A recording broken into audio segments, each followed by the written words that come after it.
Welcome to Marketing MASH, brought to you by themarketingscope.com. First of all, welcome everybody that's new to the audience, and welcome to the Marketing Scope and V3B's Marketing Mashup here. We're going to do this on a weekly basis, and we're going to have at least a couple of us each week. You got Mr. Eric Vidal. For those of you who don't know him, Eric is the Chief Content Officer over at the Marketing Scope. And we've got the prolific Shelly Kramer up there in the upper right corner, at least in my upper right corner. And she's getting all the love, as they always do. Give Shelly lots of high fives if you're out there. Down on the bottom right, you will see probably the most well-known streaming video dude on the planet right now, who talks fast and streams faster. He needs a new hat because he doesn't tweet nearly as much now. He's streaming all the time. Doesn't check email either. Doesn't check email. Only Twitter. I replied to an email today.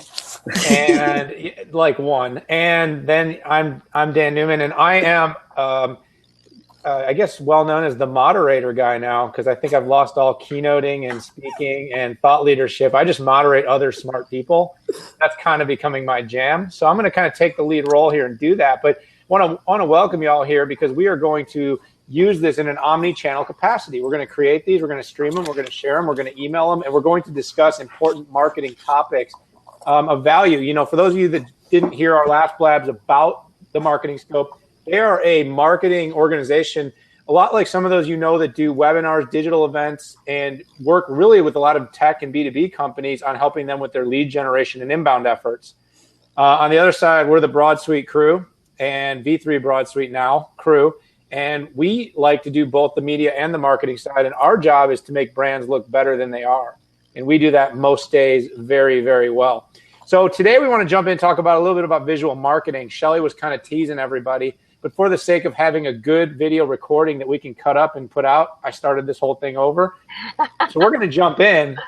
And right now, I want to kick it off, and I want to pass it over to Mr. Vidal to start us off. And let's talk a little bit about, you are in the visual marketing space, but you are also in the content space, you in the digital event space.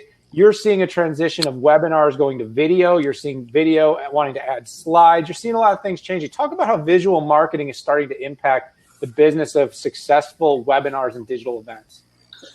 Well, I'll start off with saying, obviously, the old saying, a picture says 1,000 words. And a lot of our clients we work with, you notice that with their ebooks. Their ebooks aren't like, from 10, 15 years ago, 12-page document, maybe a graph or two, but it's a lot of text, very heavy. It's a lot of visuals. And, there's some copy too. Or they're infographics. And so you've seen that shift, and you have to, because there's so much content out there. There's so many webinars. And we, have not been around a long time, a couple of years, and we do traditional webinars and virtual events. The one things that we do differently is we add a lot of video into these components, because we don't just want slides and audio.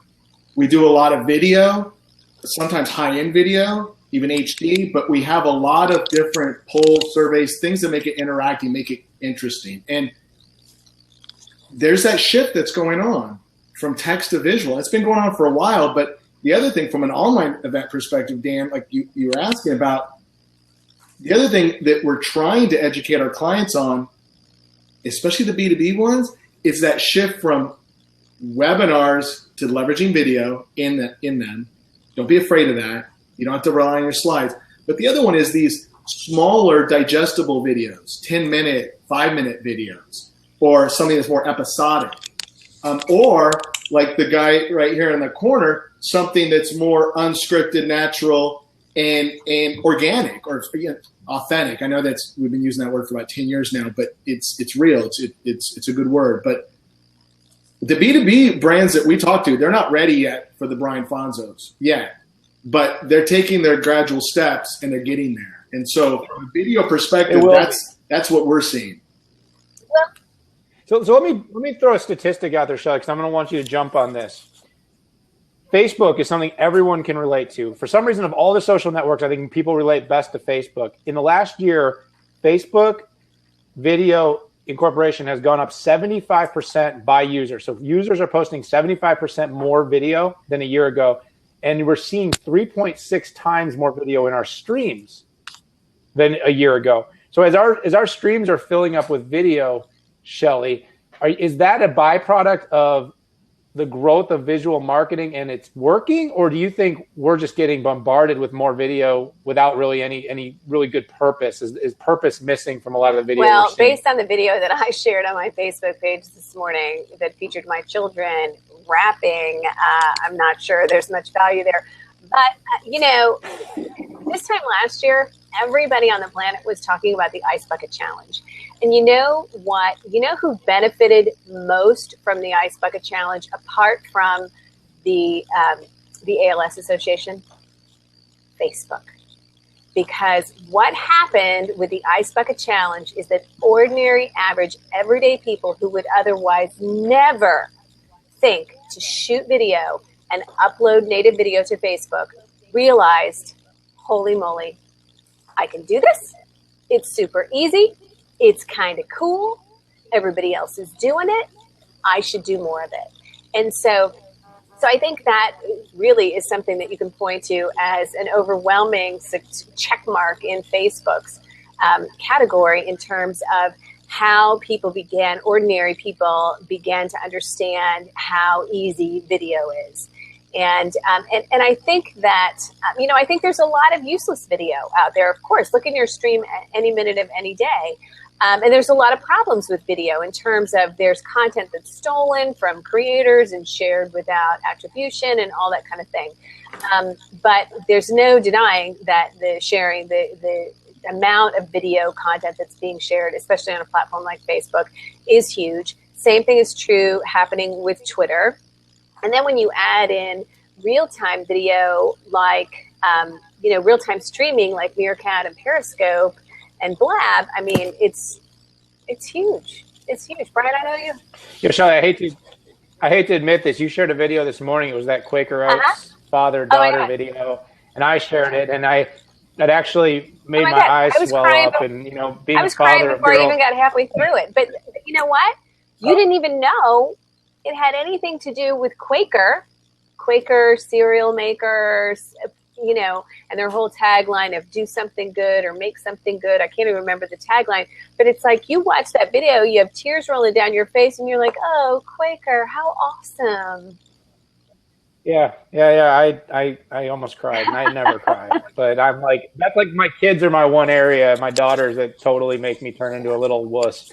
Brian, you wrote a blog post today. Yes, you actually printed a blog post today. And if anybody knows Brian, I wrote it all on here. I wrote it all on my phone.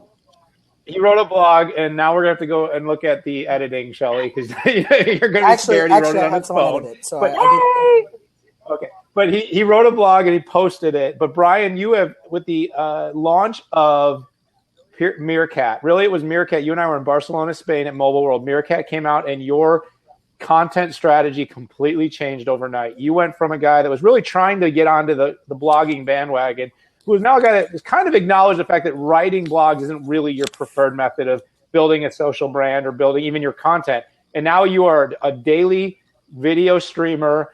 You have become the FOMO guy and the face of live streaming. You're going to be speaking at the Periscope Summit even because of your work in that. And you're obviously buying into the visual communications transformation that's going on. But what is it that got you so convinced that this is a better, or maybe just a new method that brands could glob onto? And how do you see yourself helping the brands actually? That's a good question, because we're also dealing with kind of like this, and to quote Daniel, where Daniel was dropping stats. I'll start with a stat, but Periscope just released their data yesterday, and as of last week, they're seeing a little over 40 years of video being watched per day on Periscope. 40 years of video, and that's just insane. So for me, I think it's interesting. I think it's a little bit about, I've always preached the idea of talking with, right? Not talking at. And I've always struggled. Like, I've never been a grammar person. I've never been someone that can just sit down and hammer a blog off. It was a joke, Daniel. You would take 20 minutes to hammer out a blog. I would take 4 hours, right? And it was like, okay, this can't be a good give and take. But for me, it's a lot about, I can build off of what people are saying. So it's a lot less, for me, siloed. So it's, I had a video blog for a year and a half that wasn't very good, right? And so the difference between my video blog and my live streaming is drastic. Like, I mean, the people that consume my live streaming, they didn't even know there was a video blog that I was doing. And that's how different it is for me, because it's very conversational and I think it's very free flowing. But for brands, it's about that conversation. But I don't think it replaces the other platforms or replaces the other types of content, but in visual. And the ironic part of it, I don't consume a lot of video content, like me, myself, like that. Like I actually read a lot of blog posts, yet I prefer to deliver my content via video. So I think it's all about knowing your audience a little bit on that as well. But for me, the storytelling aspect is the most compelling. So if you can tell stories, relate with your audience, and like I even like the feels. I'm even here. I'm not doing a strip tease, don't worry, but I'm even giving some Blab love today. So look at that. I'm showing off the Blab shirt today because I'm kind of bought all in on this idea of conversation video. So Eric, marketers in the year 2015 plan to use 70% more visual content. And, you're kind of helping them building lead gen, traditional lead gen. People are clicking more on things that are visual. So the old school lead gen was a lot of white papers, long written form content, ebooks, guides.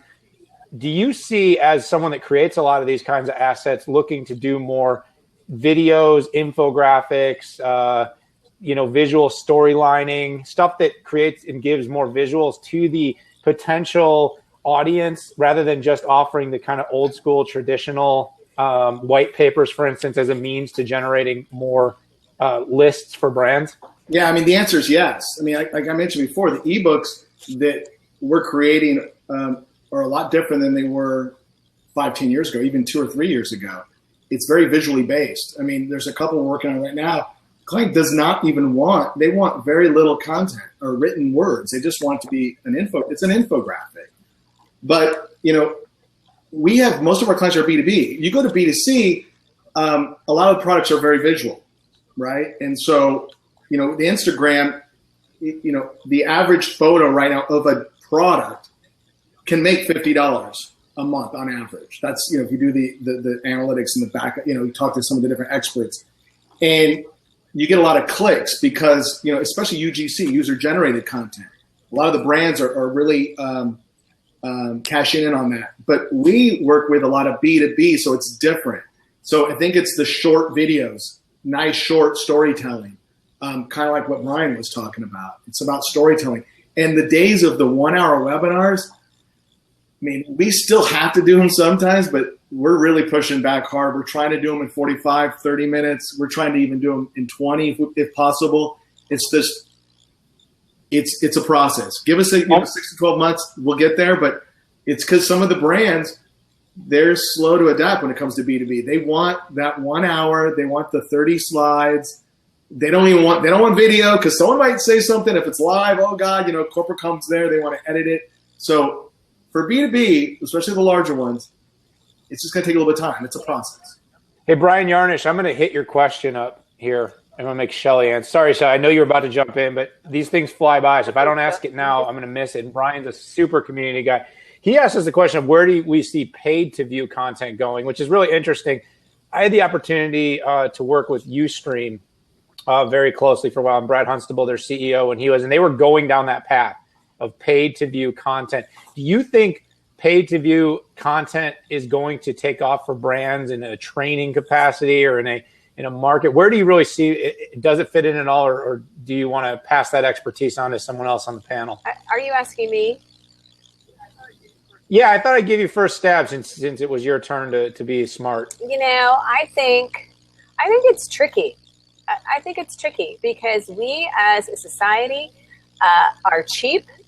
We don't want to pay for anything. I find myself reading email or different things that I get, and I know, I'm not going to click on that because I'm going to get there and I'm going to get to a paywall, and that's not worth it because I can find that information elsewhere. And that said, I will tell you that I am not the normal consumer. I pay for a lot of content. I pay for print media content. I pay for digital access to content I care about. I believe in paying for great content.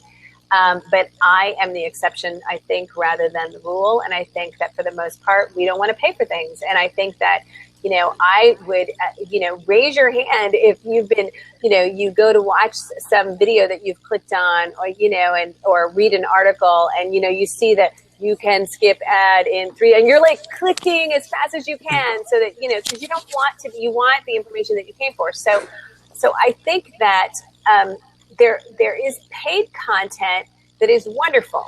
If Marketing Profs is putting on a series on SEO, which I'm tremendously interested in, and I can pay for that content and I can consume it at my leisure whenever I want to, I'm down with that. But I don't think that's necessarily what you're talking about. So I think that's when it becomes dangerous, that we have a consumer base of, we expect everything for free. And if you go out there and you try to erect those walls in a marketplace where consumers really are losers and want things for free. I know an ad age, when I get to that 5th article or wherever an ad age tells me I got to subscribe, I'm like, bounce. See you later. Well, it's funny. No way. I mean, so I test drove a new streaming website called In Person, the letter N and then person.tv. And it's about paid streaming. So they're giving streaming access to a certain amount of people, and people can pay to subscribe to that person's channel, kind of like you would almost a private YouTube channel. Okay. And their idea is that the quality of the content would be at a higher level, and they'll allow you to replay it any time, but it's not able to be repurposed or pushed out publicly. So it's all housed internally. You pay. So if you want to, like they're doing like people that are like, normally doing a YouTube training course. So they're going to create, the person says, I'm going to create one video every week on this channel. You pay $14.99 a month and you get access to watching that video anytime you want inside of this platform, either live or replay. And you know what? I can instantly think of one amazing use for that. Personal fitness, personal training. And which is funny because the guy who turned it into me is a absolutely. It's perfect. So then what you have to think about is, what other niche markets like personal trainers have an audience? For me, I travel all the time. I want to work out. Sometimes I carry a few things with me so that I can work out in my hotel room if I don't want to go to the gym, whatever. I have apps on my phone that take me through workouts. Sometimes I want to change, but I pay for all that stuff. So something like that with a trainer that I love will take me through a workout. And who knows, I'm traveling, so here's my limitations or whatever. I would pay for that all day long. But so the best answer, Daniel, to your question is absolutely paid video content, paid rich media content can work. It's just not for everybody. And it's not for every vertical. You have to figure out where it makes sense, who the target audience is, how you're going to market to them, how you're going to reach them, how you're going to get them to pay, what price is the sweet spot. Go to, are any of you guys Spotify users? Or, I'm a Spotify user. I love Spotify. And I wouldn't even know what to do without it. and I pay for Spotify. It's every time I turn Spotify on, I'm like, oh my God, how did I ever live without Spotify? I love it so much. I mean, that's what I think every time. And to me, paying for it is a no-brainer. But again, Brian, I think to a certain extent, you and I are the exception, because you go out and talk to 20 Spotify users out there, and many of them are perfectly happy with the ad-based version, because it's free. Yep. So. Yeah, absolutely.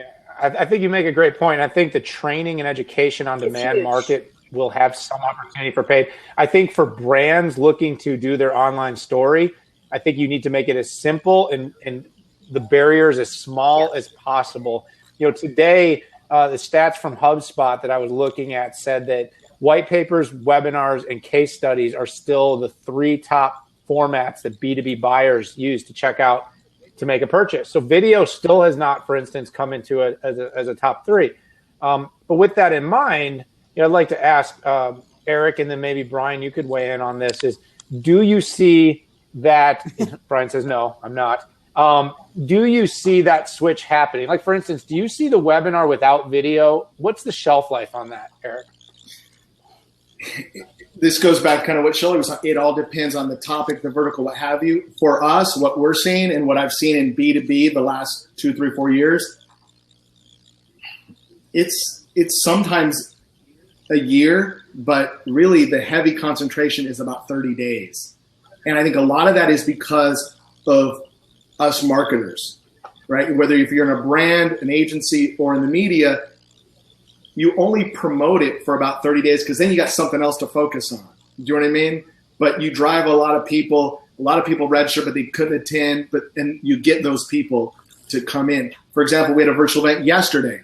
It's been 24 hours. We've had, I think, 59 people show up within the first 18 hours after the event. They went to the archive hall and went and checked out all the content. We'll probably get another 259 over the next 2 or 3 days. But after a few days, it tapers off. Do you know what I mean? Yeah. Absolutely. That's, I think, the whole play about consistently new content, right? I mean, SEO, search, all those things. So visual content, for instance, there's a data problem. There's a big text, big data problem associated with video because video doesn't actually allow sites to as easily make them searchable if you don't create content to go along with it, right? Well, going back to that, a video. No one wants to sit through a 45-minute or more recorded webinar. They want to go in and search. And so there are some platforms out there, whether it be video, webinars, what have you, and you can search to right where that topic, if you were talking about video marketing, and I don't want to watch the first 9 minutes. It'll go right into 9 minutes and 22 seconds, and it'll show you, and you can click and link there. Or it'll rank, maybe it's mentioned 4 times, and they'll rank kind of based on how long and did it get more clicks or likes or something during that time period. So, but not all platforms do that. Well, right? What's interesting in the live streaming side of the house. So Periscope, they play into the FOMO, right? So they make sure that your replays disappear in 24 hours.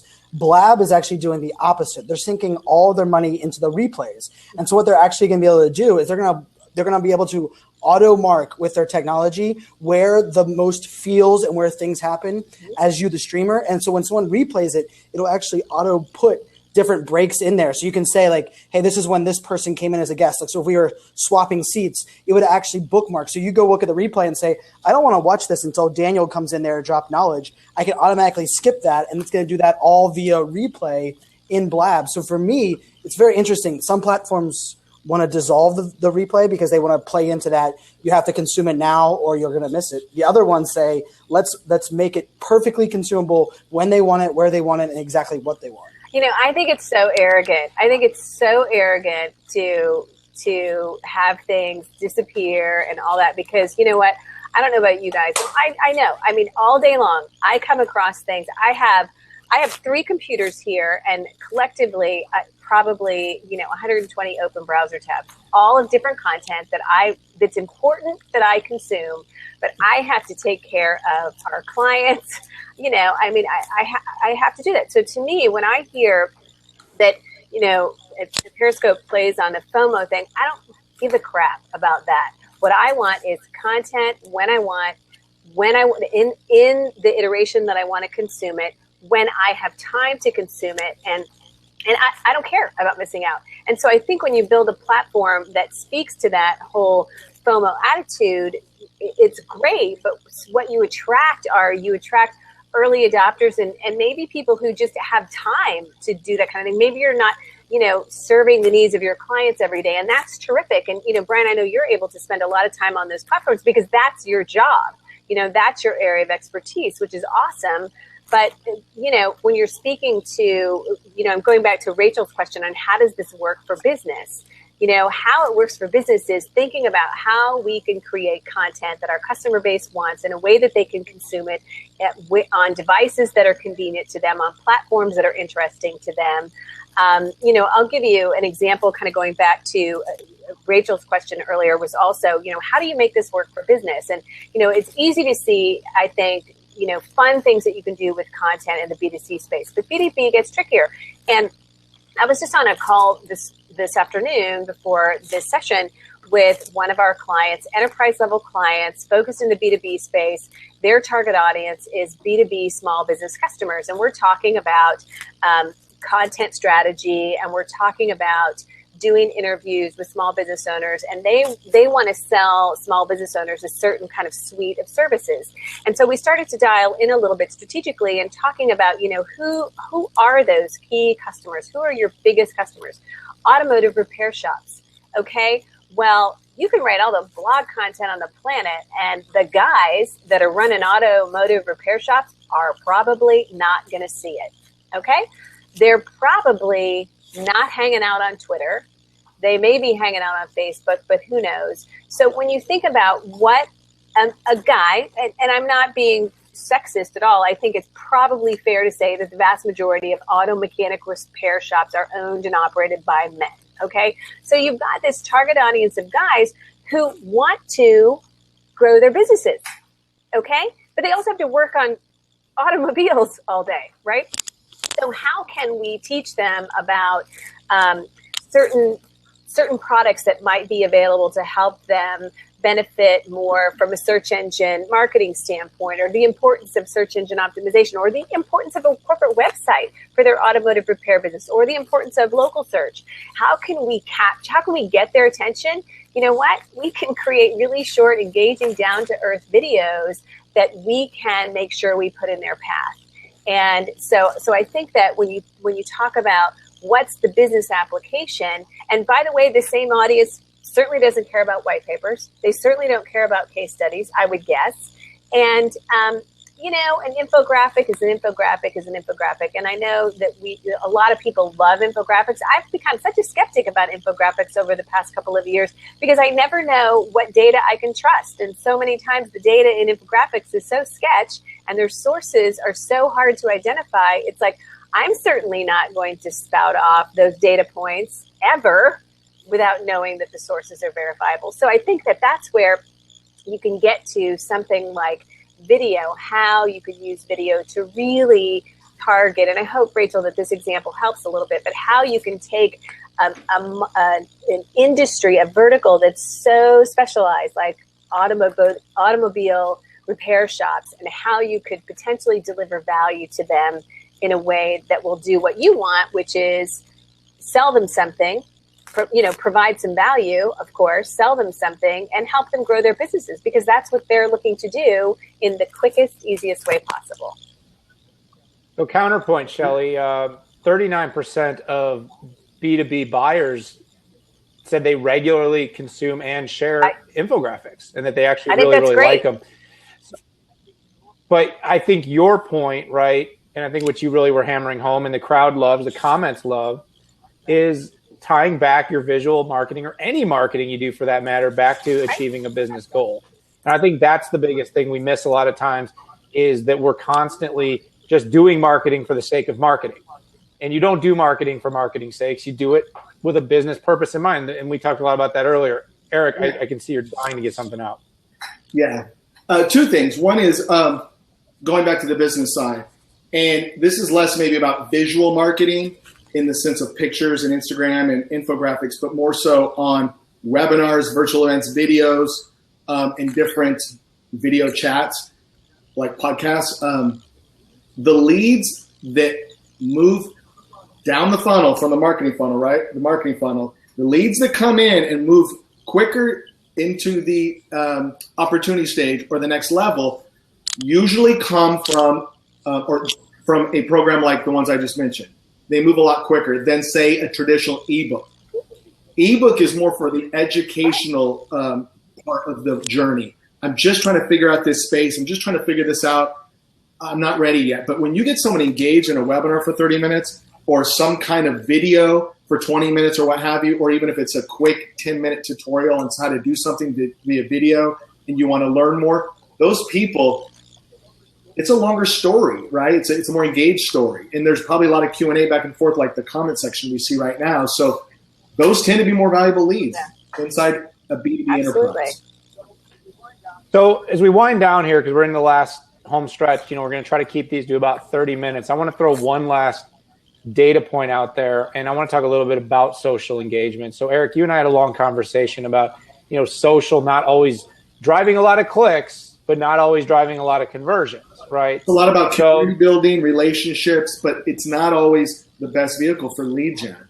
But part of the cost of it to be pushy too, right? The data might be saying is that part of it is the type of content again. So to get engagement, on one of the data points that actually came out was that people are far more likely to click on, say, for instance, a tweet with an image. A tweet with an image gets 18% more clicks than other tweets. It gets 89% more favorites and 150% more retweets. Actually, my data says differently. Similar but different. My data says that a tweet with an image gets 150% more retweets. That's exactly what I just said. Oh, is that what you said? Yeah, that's exactly Could what I you both said. just Thank say you. it again? In case everybody didn't hear that, Eric just repeated me. Tweets with a visual of Fanzo, though, get 182% more retweets. That's a fact. That's a fact. Well, so with that in mind, though, do you think part of the problem with engagement and conversion in social is that people are still being asked to consume a type of content that's not really the way they want to consume content? Say that again. I wasn't listening. You know how I am. I never listen to anything you say the first time. Wait. Yeah, and let's give Shelly a bunch of high fives. We're supposed to listen to Daniel? I thought he was just Yeah, we're supposed to listen right now. to me. I am. He's just. I am invisible. And You're getting a lot of props right now. You're getting a lot of feels. Messes with Dan because he can't even think because he's just watching you people going, she's busting his balls. We love that, and he can't even get a coherent. No, you are literally exploding right now because it's like, oh my god, all those people like it when she gives me a hard time. Dan's a strong, tough guy, so we tend to pick on him a little more. I told you I don't need the approval. Whatever. Okay. I just want to add a lot of value. Repeat, so I'm pushing you to add value. Question. So actually, Brian, I'm just going to throw this question to you because I really don't care what Shelly has to say about it.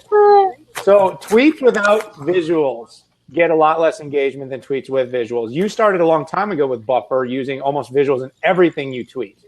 Do you think the conversion problem that marketers are having on social media has something to do with the fact that a lot of people are still sharing content with either bad images, no images, or not a very clear, concise, message and something visual that people can glob on? And I would even go a step further with only one image.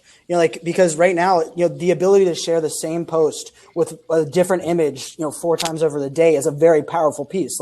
So for me, I can schedule the same title, but yet have different pictures. And I believe it's not as repetitive. But then, by the way, you can beta test those 4 posts. Oh, yes.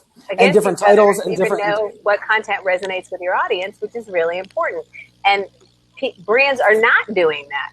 Absolutely not doing that. Shelly, did you just? Sorry. No, she's right. No, I agree. No, she is right. I'm feeling very much the need. He's just trying. He's just trying to get you to give him a high five because he's desperate. He's so desperate. I really am. I'm feeling low right now, guys. So everybody's doing these are pretty. These are pretty high fives. Just so you know, Daniel, pretty high fives. I'm not just a pretty face, Shelly. Let Brian answer the question. I'm sorry. Everybody, I'm so sorry. You have to see this. I can see what amuses people here. It's not about the efficiency or effectiveness of content. It's just, are you picking on me? So we should just do the pick on Dan show. So Brian, as we try to wrap up this first marketing mashup, which by the way, the highlight reel is going to be way better than the content itself. Give them an answer. So you started the visual content thing a long time ago and you've been rocking it a long time. Your tweets, and Eric will even validate this, get more signups than anyone else. And you've tried this with other pretty big influencers, not other paid methods, but in terms of influencer tweets, Eric, you told me Brian probably was the most successful, and we don't want to blow his ego up. That was proprietary data. Well, I'm putting it out there for you. And now you're going to hurt the feelings of a lot of other influencers. But no, I think it's important though to point out because he's doing it a little different than the rest of us. And he's having good success at getting conversion. And what do you attribute that to? You're right. I think, and I'll let Brian answer, what his own thoughts are on that because he knows his channel better than anyone. But I think it's because, going back to authentic, but Brian he's not pushing something, right? I mean, yeah, he gave a quick shout out to Blab, but it's because it's a good product and whatever. But it's always about educating or informing.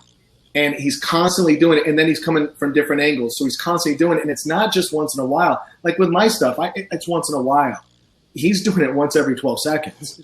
And maybe I'm exaggerating, but he's built up that community. There's trust.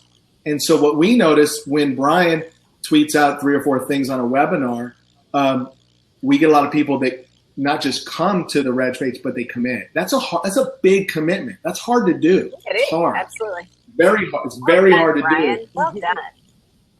So good job, Brian. And now give a little spiel about what sort of got you doing that and, kind of help us take these people out of here. And we appreciate all of you, all the community that's been watching this unfold, this riot and this beating I've taken over the last 4 to 7 Well, I think minutes. it's actually interesting because I do a lot of the A/B testing side of it, and every 2 weeks, my program schedule and buffer automatically changes based on what was successful the week before, right? So what goes out every single week is actually the schedule is dynamically changing based on my audience. But I was running statistics yesterday. So I have 45,000 followers. The average tweet for me gets a little less than 1,000 eyeballs on it in the Twitter feed within the first hour of the tweet. So I actually do a lot of repetitive tweeting, but never with really the same exact thing. So it's the same link that gets into the same location, but it can be a title with different hashtags. It could be different pictures. I mean, oftentimes I even create my own Canva graphic to go with something. So for me, it's a little bit also about continually like dripping them, but never, if someone was staring at my feed constantly, it would never look like spam. Yet if someone clicked on the same link, there's probably the same link goes out 8 times in one day without, for multiple pieces. So I think that's a little bit of it too. So what you're really telling people here that's great about visual content, any content for that matter, is measure, test, measure, test, measure, test. And Shelly, I know you're shaking your head, and we're actually agreeing on something for the moment.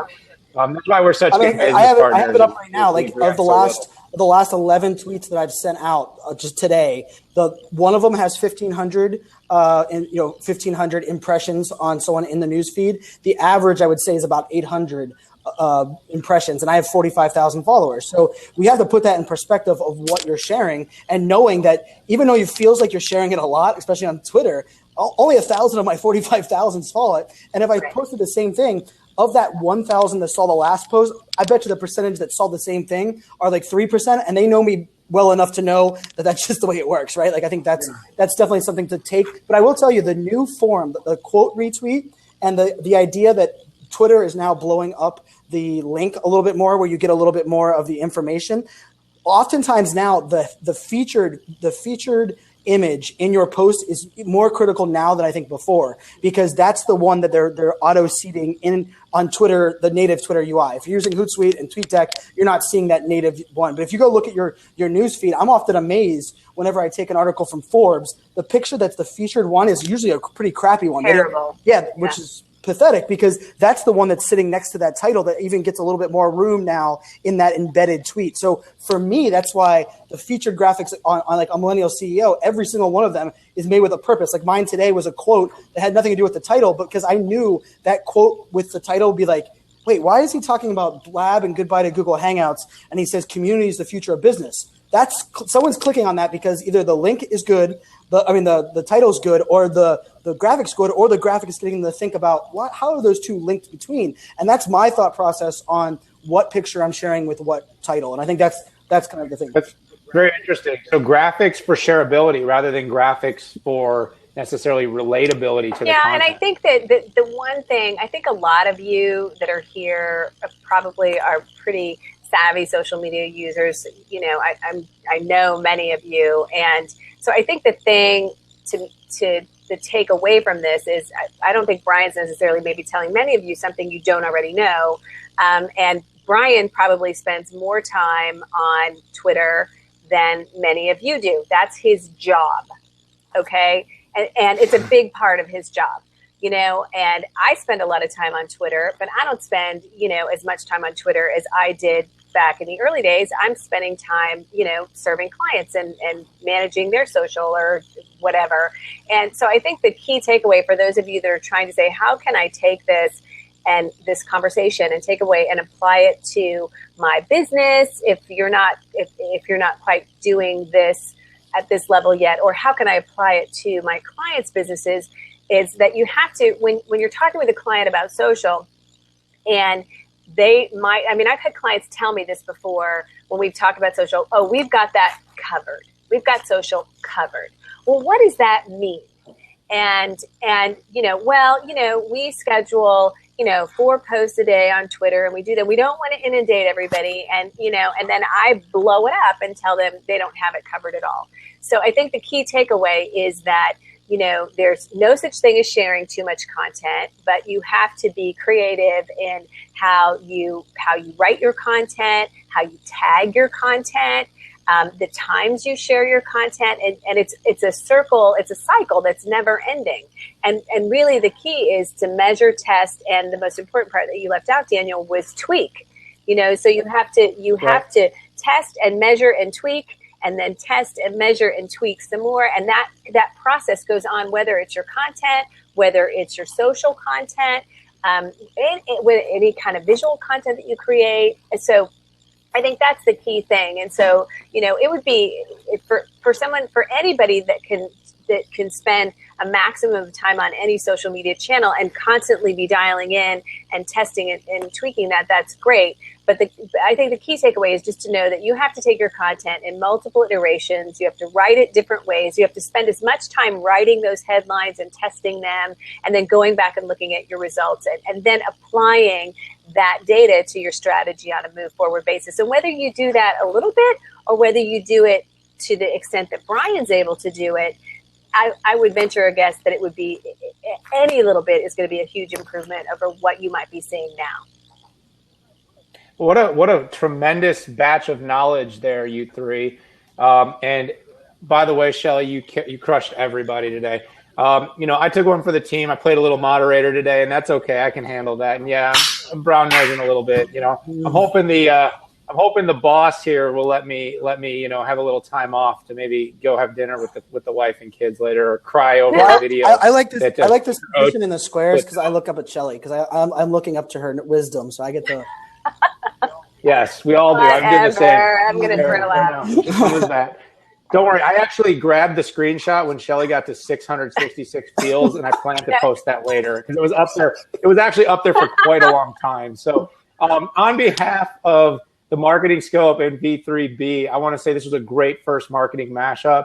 We're going to try to do this weekly, similar time, similar place. We are going to embrace ad hoc, Eric, but at the same time, we're also going to work together to try to put a little format on these and make sure that everybody that comes in here gets a lot of value. So this was one smart group of marketers, less me, and I was here just trying to keep things real and take one for the team. So Shelly, I'll let you take your swings in public, but I'm going to call you later, and I am going to get mine. I am going to get mine. So for all you out there in the community, thank you very much for stopping by and checking us out this week. And we will be back next week talking about smart stuff, smart marketing, and even smarter people. Bye, everybody. Bye.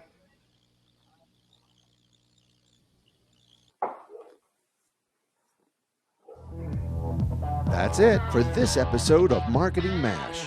You can share your thoughts by following us on Twitter and Facebook. Subscribe to our podcast to keep up with the show.